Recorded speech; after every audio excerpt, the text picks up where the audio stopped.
Hello and welcome back. Today's video is going to be a little bit different. It's going to be all about overconsumption and excessive shopping in the YouTube beauty community and what we as viewers can do about it. If you are interested in this makeup look though, I did film that as part of Old Makeup Week that I'm starting this week on my channel. I'll be posting videos every single day, kind of focusing on older makeup and things like that. In 2019, I did a low buy, which for me was a big improvement in my shopping habits.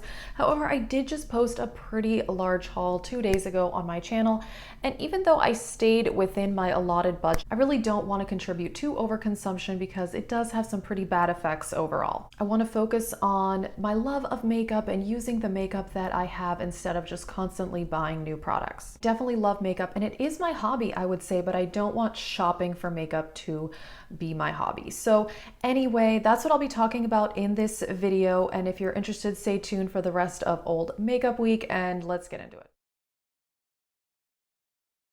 It seems that we see a lot of new makeup release videos and first impression videos, and those seem to be very popular videos. And a lot of YouTubers have said that they specifically don't want to talk about older makeup because those videos do not get views, and the ones about newer makeup do get the views, which is why they are doing them. What can we do as viewers about this?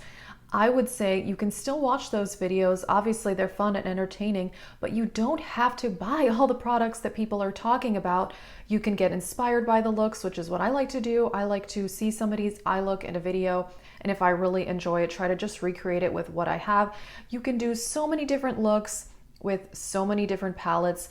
You don't always have to buy a new one to create that look. And of course, I'm talking to myself here too, because I have a lot of eyeshadow palettes. I know that is definitely my weak spot. Also, something that we see a lot are haul videos and PR unboxing videos. And again, those are popular videos, which is why people are making them. However, I don't think we should aspire to buying tons and tons and stuff all the time because first of all, you can't even use it. And second of all, makeup does expire. And I'll talk a little bit about that in a video later this week. When do products expire and things like that. I would say for powder products, they could last a good 5 years, maybe 10 years, but even those will go bad at some point. The shelf life for liquid and cream products is much shorter than that. Therefore, constantly buying something new definitely is going to be a problem because you can't hardly even use it at all, and you definitely cannot use it up. And I'm not saying I'm gonna go on a no buy or ever buy makeup again because of this, but I just wanna practice smart consumerism and not over consumerism. That's what I'm trying to focus on. Something else that can really help us in changing this mentality is also the content that we watch. I've seen a lot of people recommend in kind of no buy videos to just stop watching beauty videos altogether because they could trigger your shopping and you could go out and buy a lot of makeup. Personally, for myself, I would disagree only because I love makeup and it is my hobby. I wouldn't want to just not watch any beauty videos at all. But what we can do is we can look for more smart consumerism type content, shop my stash videos, project pans, anti-hauls, things that are not necessarily tempting us to go buy the new latest and greatest product. And however, I'm not saying that we shouldn't be watching hauls and first impression videos. I really enjoy those videos personally, but I try to watch them more as entertainment and not just to tell myself, oh, okay, that looks amazing, I should go out and buy it. So I think if you can change your mentality, you can still watch these first impressions, etc. type videos, but just remind yourself you're doing it more for entertainment purposes only. Something else we can do is focus on the products that we have, shop our stashes, combine different products together to get a different look. I often use multiple eyeshadow palettes to create a look. I think sometimes if I'm only looking at one palette, I only see a finite number of color combinations. But when I open 2 to 3 palettes, then I feel like I really kind of get my creative juices flowing with that. Something else that I want to do personally for myself is work more on my techniques, my eyeshadow blending, my contour, makeup application. And you definitely do not need new products to do that. It's more about the technique and it's not really about what you're using. Therefore, I think working on your techniques, trying to get better at blending and things like that is a great way to focus yourself in the whole makeup sphere instead of focusing on buying new things. Something I've heard a lot of YouTubers say is people don't watch tutorials anymore. And I think for a lot of people that's true. Personally, I still watch tutorials and I really enjoy them. And, I think that they're fun to watch. I like to get ideas from different makeup looks from people. And a lot of YouTubers have said, they're not really doing a lot of those videos because people don't watch them.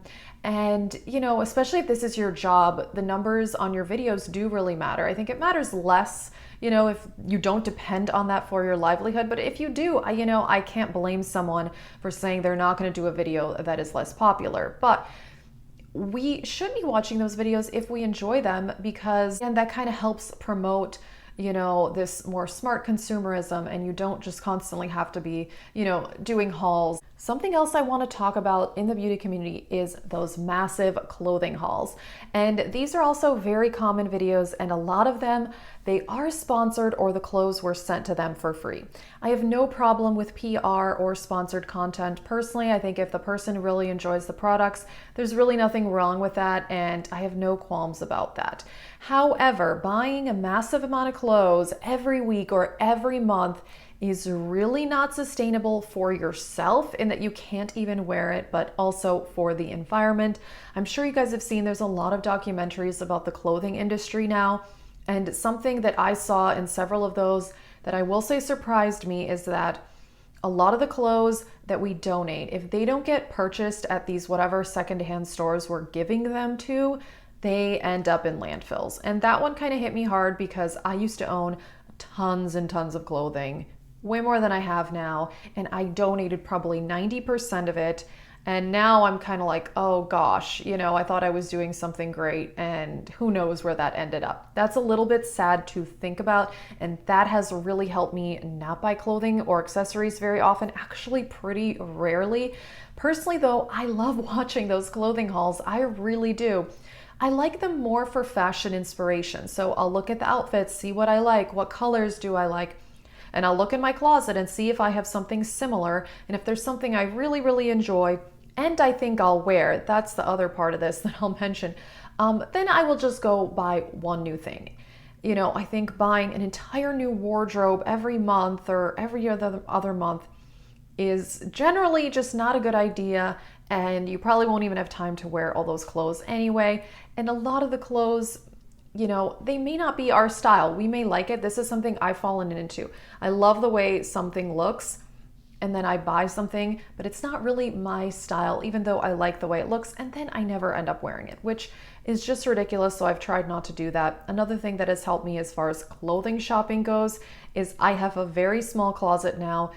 I feel like it's well organized. I really like the setup, and that also keeps me from buying tons and tons of clothing as well, because I know that I have nowhere to put it. I've heard the minimize your storage technique for a lot of things as well. I've heard people say that a lot as tips for no buys and low buys for makeup as well, because if you have a massive area to store your makeup, like those IKEA drawers, which I do have those, and they're not full, we kind of get that tendency that we want to fill things up. That is something just to be aware of. I've heard a lot of people recommend downsizing your storage, and then it will make you want to buy less because you won't have anywhere to put it. Alrighty, that is it for this video. I just kind of wanted to mention some ideas I had of ways that we could prevent ourselves from over shopping and over consuming while still enjoying the YouTube beauty community and makeup in general, because I do enjoy it a lot. I know, a lot of people say the YouTube beauty community is falling apart and blah, blah, blah. That just depends on who you watch. I don't watch those few disaster people. Everybody else, for the most part, is pretty great, and I really enjoy it. And I try to go into a lot of the videos I'm watching just for pure entertainment purposes only, and not to get shopping ideas, although it can be hard to limit that temptation. Let us know what tips you have. And that is it for this video. Thank you so much for watching, and stay tuned this week for Old Makeup Week. Have a great day.